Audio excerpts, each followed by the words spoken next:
আসসালামু আলাইকুম। এফডিআর আর ডিপিএস এই ২টা জিনিস আমরা অনেকেই একটু কনফিউশনে থাকি যে এই ২টা জিনিস একই কিনা অথবা এদের মধ্যে পার্থক্য কী তেমন একটা বুঝতে পারি না। তো আজকের ভিডিওটা তাদের জন্যে যারা আমরা এফডিআর এবং ডিপিএস কি সেটা একটু কনফিউশনে থাকি, বুঝতে পারি না। এফডিআর হচ্ছে ফিক্সড ডিপোজিট।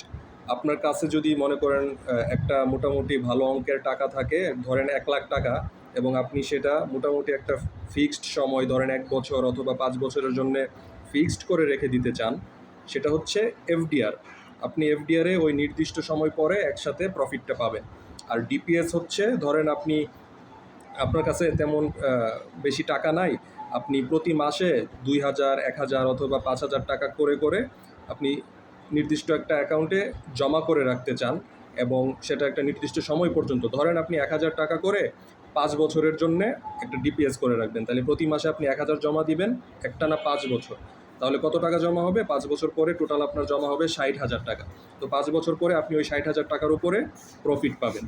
তো ফিক্সড ডিপোজিট হলো আপনি যদি কোনো একটা বড় নির্দিষ্ট অ্যামাউন্ট আপনি একই সাথে সেটা ডিপোজিট করে রেখে দেন একটা নির্দিষ্ট সময়ের জন্য।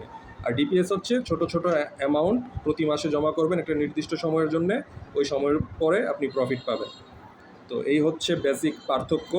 আপনার যদি আরও কিছু জানার থাকে আপনি আমাকে কমেন্ট করে বলতে পারেন, আমি রিপ্লাই দেওয়ার চেষ্টা করব। ধন্যবাদ সবাইকে।